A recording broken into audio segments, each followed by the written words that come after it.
Buenas tardes, retomamos una vez más la clase acerca del ministerio pastoral.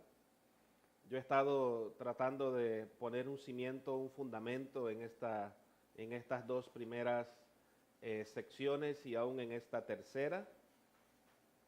Para la cuarta sección vamos a estar indicando el libro de texto del cual estoy extrayendo la información primordial para este curso y algunos recursos aleatorios, y los mismos también usted lo va a ver en su momento en la presentación. En esta cuarta sección vamos a hablar acerca de la actitud en el ministerio pastoral.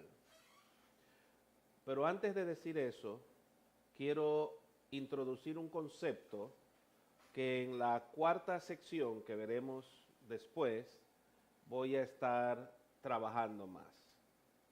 Y es el hecho de que el ministerio pastoral no es o no se circunscribe al pastor únicamente, es decir, no es un ministerio de una persona o de un llanero solitario.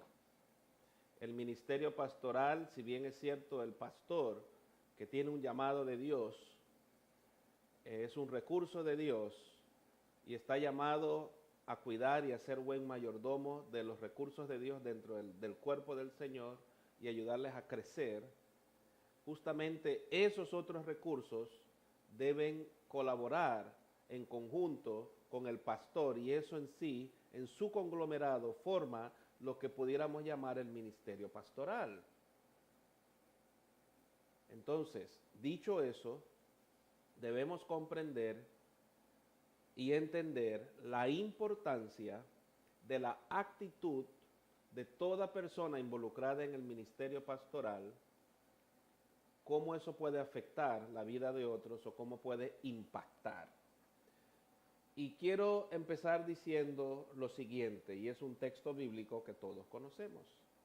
Así que nosotros somos embajadores en nombre de Cristo, y como si Dios les rogara a ustedes por medio de nosotros, en nombre de Cristo les rogamos, reconcíliense con Dios. Eso aparece en 2 de Corintios 5, he tomado un extracto del pasaje, 2 de Corintios 5, versículos 17 al 20. Y he tomado prácticamente el último pasaje, pudiéramos decir.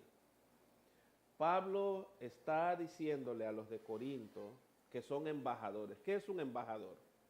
Un representante de su nación, del presidente de una nación y de su nación en otro lugar. Por ende, un embajador procura dejar en alto el nombre de su país. Nosotros que ejercemos el ministerio pastoral somos representantes de Cristo dentro de su cuerpo y aún fuera de ello, y debemos dejar en alto el nombre del Señor Jesús, el nombre de Dios, porque a Él es a quien representamos. El ministerio pastoral no es una labor o un trabajo meramente, por eso es que el mal pastor es el asalariado y el buen pastor es el que entiende que es un llamado de Dios. La actitud que nosotros asumamos al ejercer el ministerio pastoral va a determinar cómo las vidas de aquellos que Dios ha confiado a nuestro cuidado van a ser impactadas. Puede ser para bien o puede ser para mal, pero el Señor nos llama a ser buenos embajadores, a ser buenos representantes de su grey. Hay áreas que tienen que ver con esa actitud. Un área tiene que ver conmigo mismo. Otra área tiene que ver con la familia. Otra área tiene que ver con la congregación y otra área tiene que ver con los demás. Mientras sigo compartiendo con ustedes, voy a dejarles en pantalla la imagen del pastor cargando la oveja y voy a empezar a hablar acerca del área de nosotros mismos. Y hay un pasaje en la Biblia que quiero usar para esto. Primera de Timoteo 3, del 15 al 17, donde Pablo habla en ese pasaje y algunos versículos siguientes acerca de la conducta que debemos tener. Y en ese mismo capítulo de Timoteo, Pablo también habla de las cualidades de los que aspiran a ser obispos y aún líderes, hablando del ministerio pastoral. Creo que en ese pasaje de Primera de Timoteo 3 encierra mucho lo que es el ministerio pastoral, porque Pablo habla a los obispos, a los llamados a ser pastores, a los ancianos, pero también a los diáconos, que hoy le llamamos líderes y los denominamos de otra forma. Creo que ese pasaje encierra muy bien que la labor del ministerio pastoral no se circunscribe únicamente al pastor, a la persona, sino un conjunto de actividades ejercido por varios en la iglesia, donde el pastor juega un rol importante porque es el líder. Pero hablemos un poquito de la actitud que debe tener aquella persona que ejerce el ministerio pastoral para consigo mismo. ¿Qué quiero decir con esto? El Señor dice que nadie que sea neófito debería aspirar a ser obispo como tal. Por ende, cuando hablamos del ministerio pastoral, debemos considerar, número uno, la necesidad de formarnos. Ninguna persona que quiera ejercer el ministerio pastoral puede no considerar formarse. Es vital para nosotros la formación. Es vital para nosotros prepararnos. Es vital para nosotros estudiar, capacitarnos. Y hoy en día hay muchos medios para capacitarnos, mucho más que antes. No podemos ser neófitos. Nosotros debemos velar, ser los primeros interesados en formarnos, ser los primeros interesados en aprender a escudriñar mejor la palabra de Dios, en prepararnos mejor, ser los primeros interesados en adiestrarnos para poder enseñar y guiar a otros con bien y enseñar la sana doctrina. No podemos conformarnos con llegar a un solo nivel y decir ya es suficiente porque tengo tal o X o Y cualidad. No, no es suficiente. Hoy en día hay una mayor demanda de formación. Eso es un aspecto muy importante que tiene que ver con nosotros. Debemos tener una actitud de un corazón enseñable. Debemos estar dispuestos a aprender. Lo segundo que es relevante cuando hablamos de nosotros, ¿cuál es nuestra ética como personas? No estoy hablando aquí de la ética ministerial pastoral, sino que quien ejerce el ministerio pastoral debe tener un conjunto de valores que guíen, que rijan su vida, un conjunto de valores con los cuales uno camina. Y ese conjunto de valores uno lo va a ir formando en su caminar con el Señor, y uno va aprendiendo que en la palabra de Dios se determina ese conjunto de valores. Entonces quiero llamarte a reflexionar hoy acerca de ese conjunto de valores, de esa ética. ¿Cuáles son los principios que rigen tu vida? ¿Cuáles son aquellas cosas fundamentales para ti? Lo segundo tiene que ver con lo que tú crees. ¿Qué crees y por qué lo crees? La doctrina que guía tu vida, porque eso va a determinar cómo te relacionas con otros, va a determinar lo que siga en el slide o la imagen que ves en pantalla, que dice la actitud con tu familia, con la congregación y con los demás. No solo son los valores, son las doctrinas. ¿Cuáles son el centro de tu fe? ¿Cuál es? ¿Crees en Jesucristo, como dice la palabra? ¿Crees en el Espíritu Santo? O sea, ¿en qué cosas crees?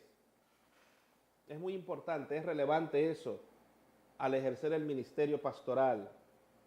Otro aspecto muy importante y que muchos descuidamos, y digo descuidamos porque lo hacemos a veces de una manera, no sé si la palabra sea cínica o si la palabra correcta sea poco interés, pero nuestra salud es relevante. Porque si nosotros, por descuido nuestro, no porque existan enfermedades, porque existen, pero si yo no me cuido, no podré servir y administrar y cuidar bien la grey o el cuerpo del Señor que Él nos ha, esa sección que Él nos ha encomendado. Entonces, ¿cuál es nuestra actitud frente a la comida, frente al descanso, frente al reposo? ¿Cuál es nuestra actitud? ¿Los consideramos valiosos en el ejercicio del ministerio pastoral? ¿Consideramos valioso nosotros tener tiempos a solas con Dios? ¿Separarnos a solas con Dios? Es relevante, es muy importante esto para el ejercicio del ministerio pastoral. Nosotros debemos ser el ejemplo, el modelo, para que otros puedan seguirlo. Otro aspecto muy relevante, cuando hablamos de la actitud nuestra, es cómo nos llevamos con las jerarquías. Tenemos dificultades en respetar y en demostrarlo hacia aquellos que son superiores a nosotros en jerarquía, o somos personas rebeldes. Porque si ejercemos el ministerio pastoral sin esa humildad que mencioné al inicio, como una cualidad, digámoslo así, o como una demanda del ministerio pastoral, entonces tendremos muchas dificultades y no estaremos dando buen testimonio. El apóstol Pablo decía en 1 Timoteo 3, una de las cualidades para ser obispo es saber sujetar bien su casa. Pero saber sujetar su casa es también aprender a vivir en sumisión. A eso me refiero cuando hablo de la jerarquía. ¿Cómo está tu rendición de cuentas? ¿Cómo está? Otro aspecto relevante tiene que ver con la santidad. ¿Cómo está tu santidad? Primera de Timoteo 4:1, Pablo advierte a Timoteo que en los últimos días vendrían espíritus de error y doctrinas de demonios que indudablemente traerían relatos mentirosos. Por lo tanto, debía estar bien preparado en cuanto a lo doctrinal para hacer frente a esos sucesos, que entre los creyentes de aquel entonces se estimaban serían de orden inmediato, aunque algunos lo tuvieron por tardanza. Pero también segunda de Pedro nos habla de que somos real sacerdocio, nación santa. Eso somos, eso es la iglesia del Señor.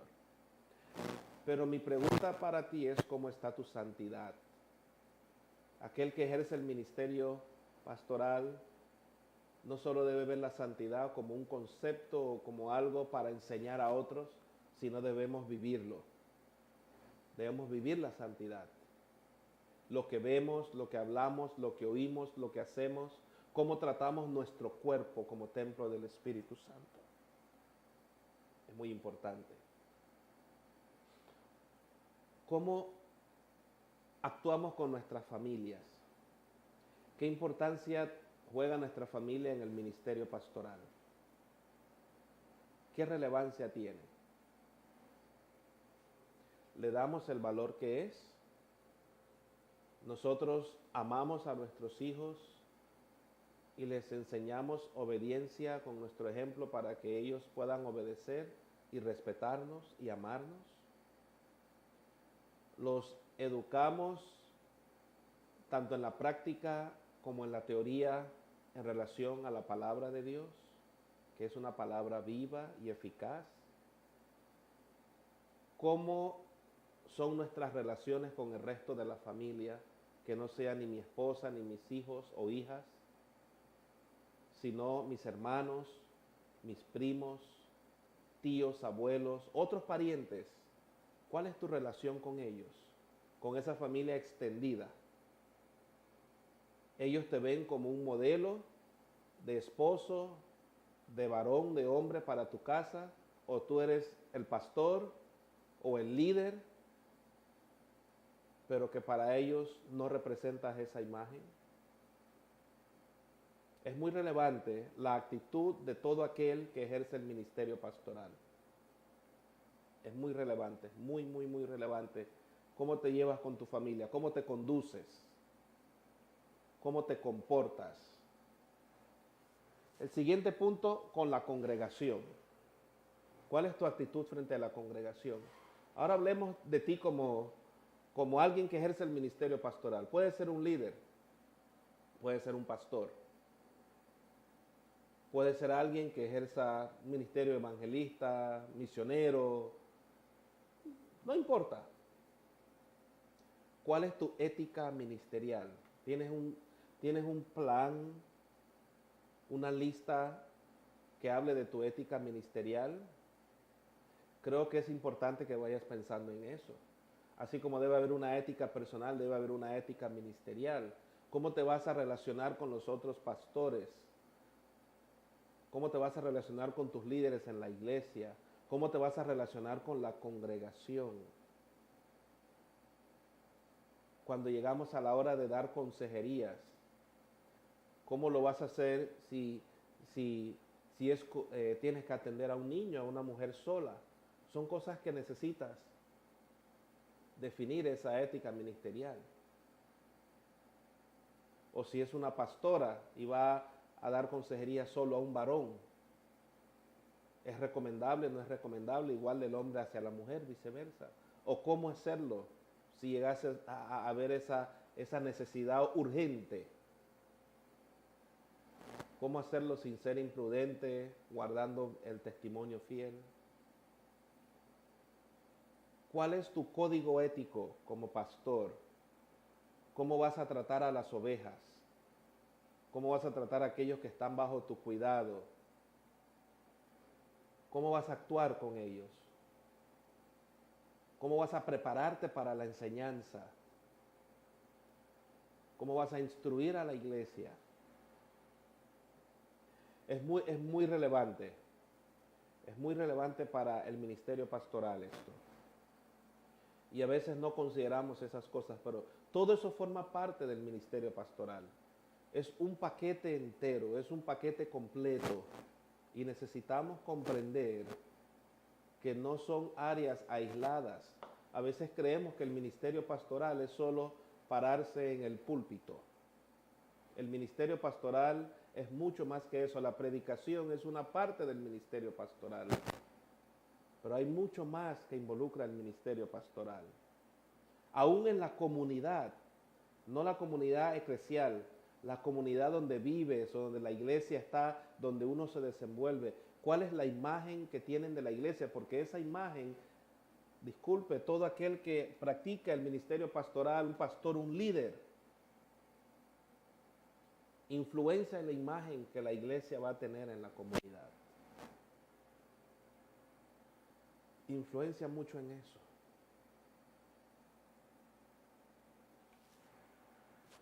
Así que, con los demás, si tienes que estar involucrado en algún negocio con alguien, una compraventa, algo, cualquier cosa, ¿cómo te comportas con los ancianos, con los jóvenes, con las ancianas? ¿Eres respetuoso? ¿Eres amable? ¿Los tratas con bien? ¿Cómo te comportas con las viudas? Cuando ves a una persona necesitada en la calle, ¿cuál es tu reacción? ¿De ayudar o darle la espalda? O mejor, no, que no se acerque a mí porque no está en condiciones. Es muy importante, es muy relevante esto para el ministerio pastoral. Es muy, muy, muy, muy, muy relevante, muy importante.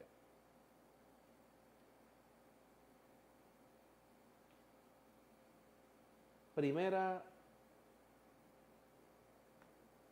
de Timoteo 3, 15, y vamos a leerlo un momentito para entrar en algunos detalles que solamente he pasado así por encima rápidamente. Vamos a ir a primera de Timoteo 3:8, porque son requisitos Vamos a ir más arriba. 1 Timoteo 3:1 y vamos a leer hasta el 13. Son requisitos fundamentales y creo que debo profundizar un poquito más aquí para toda persona que quiera ejercer este ministerio pastoral.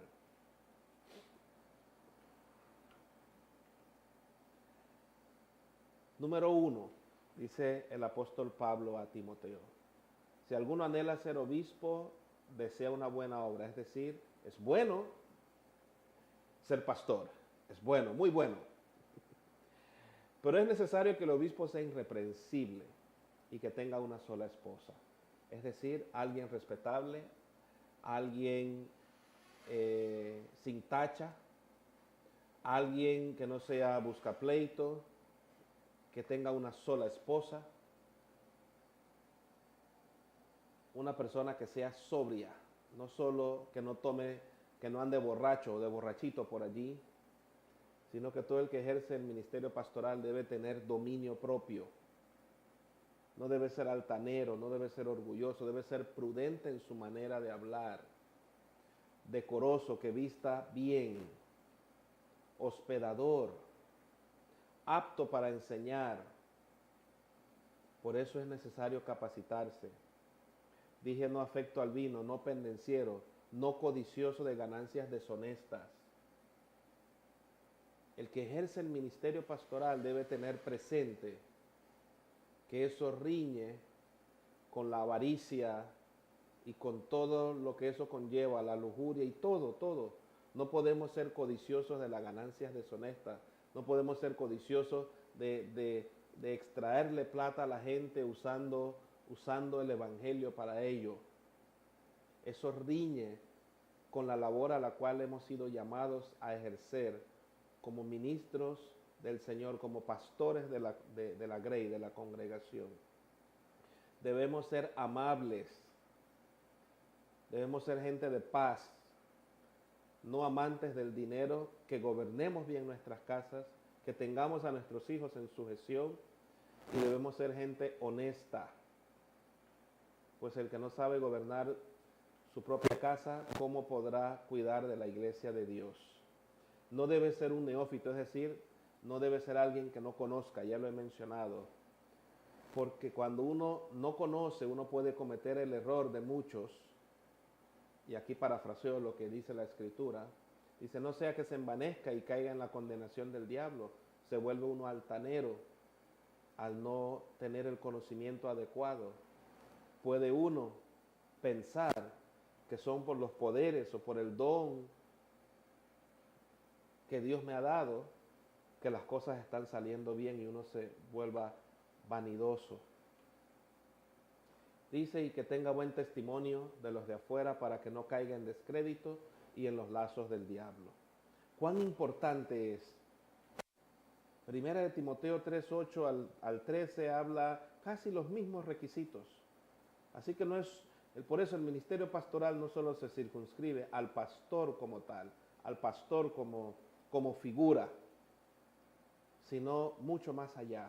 Es mucho más que eso. Es una labor en conjunto. Es muy importante entender estos principios, estos preceptos que le van a ayudar a ejercer el ministerio pastoral de una manera correcta, de una manera prudente, de una manera sabia, de una manera responsable. Porque recuerde cuál es el fin: cuidar las ovejas del Señor, y la meta es que esas ovejas, cuando Cristo vuelva, Él pueda contarlas y todas estén allí. Así que es muy relevante la actitud que nosotros podamos tener hacia otros en la congregación, etcétera, etcétera, etcétera. Hay un pasaje en la Biblia, y quiero ponerte a pensar un poco. Hay un pasaje en la Biblia del cual yo hice un cuento, digámoslo así, usando el principio que está en ese pasaje, no necesariamente las palabras que están en el pasaje, pero sí el principio. y tiene que ver con el rey David y Saúl. Recuerdan que Saúl quiso matar a David y David tuvo la oportunidad en una o dos ocasiones de matarle y no lo hizo. Ahora yo quiero ponerle un ejemplo para que usted medite en él por un momento. Es un cuento que yo he ideado, que inventé. Había una vez un pastor llamado Daniel. Daniel era pastor en una región aquí de mi país, Panamá, una región llamada El Empalme. Es un lugar donde se produce banano, se exporta banano al mundo. Y en ese lugar, Daniel tenía quizás 6 meses de haber llegado a la iglesia. Fue nombrado allí por sus superiores y él quería pastorear en ese lugar. Pero al llegar a ese lugar, Daniel empieza a evangelizar y a la iglesia empiezan a llegar muchos trabajadores del negocio del banano, personas que lavaban el guineo, otros lo empacaban, otros lo transportaban.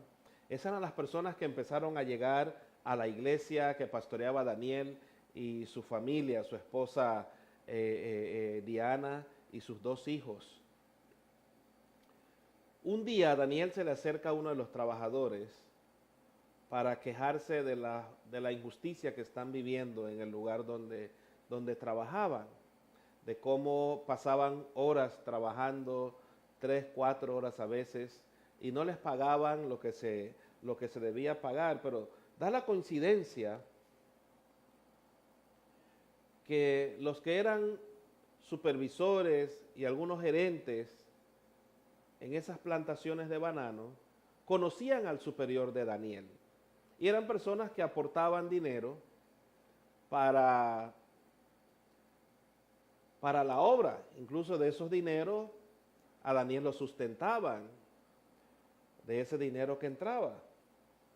Así que Daniel se entera de esta situación de parte de los trabajadores, pero también se entera que muchas de esta gente que no trataban bien a sus empleados y que algunos se decían cristianos, estaban abusando. Daniel va y habla con su superior, tratando de lograr que a los trabajadores se les recibieran un trato más justo, más digno, y se les respetaran algunas situaciones de gente cristiana. Al ir Daniel con esa situación, su superior le recomienda no entrometerse en esa situación. Y eso continuó por varios meses, Daniel recibiendo reportes y él conversaba con su superior, hasta que un día enérgicamente a Daniel le dicen, ya no quieren oír más de esa situación, no es una situación que le competa a la iglesia, ni a él, ni a nadie, los trabajadores tienen que resolver eso. Y Daniel se enoja porque él siente que como creyentes, como un hijo de Dios, como el pastor de la iglesia, y que ha enseñado acerca de cómo Cristo trató a su semejante y todo lo demás, y hablamos de esperanza y fe, su superior debería conversar con aquellas personas que eran directivos en esta empresa, y no lo hizo. Mi pregunta es, si usted fuera Daniel y eso sucediera con su supervisor, ¿qué haría? ¿Qué haría usted? ¿Usted adoptaría lo que sus superiores le han dicho, que no hable más de ese tema, que no vuelva a presentarles a ellos nada, que no hable nada de ese tipo de cosas en la iglesia? ¿Qué haría usted? Se lo dejo para que lo considere.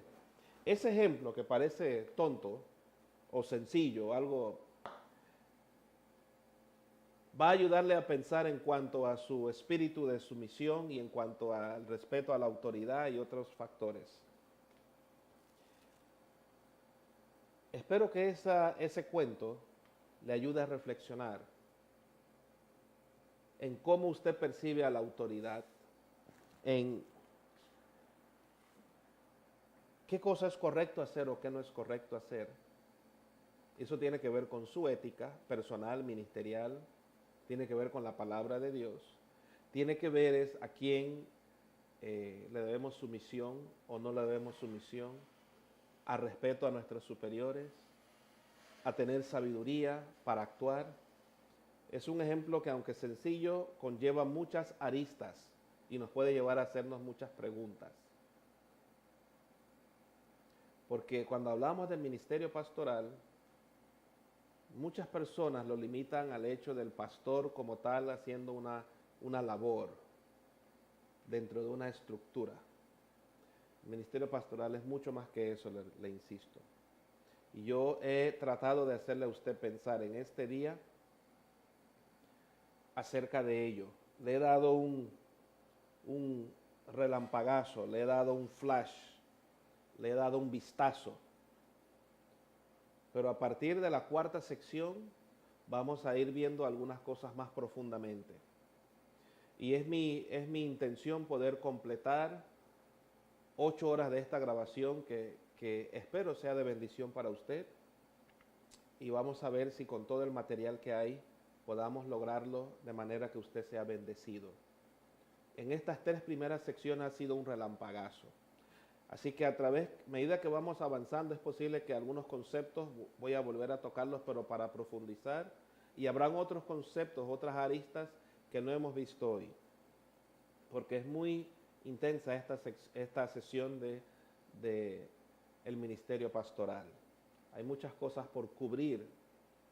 Y estoy tratando de ser creativo también, de forma que usted no solo me escuche y vea la presentación. Así que en las siguientes secciones, de repente usted va a ver algún video, alguna otra cosa que le van a ayudar a entender el concepto o los conceptos que nos estamos planteando en esta clase. Por el momento, le dejo con una tercera asignación. Por favor, tome lápiz y papel para que usted pueda anotar su asignación. Para que usted pueda anotar su asignación. Me imagino que ya estará listo para tomar nota. Pasaje bíblico que usted va a analizar a la luz de lo que hemos hablado de la labor pastoral. Evangelio de San Juan, capítulo 21, capítulo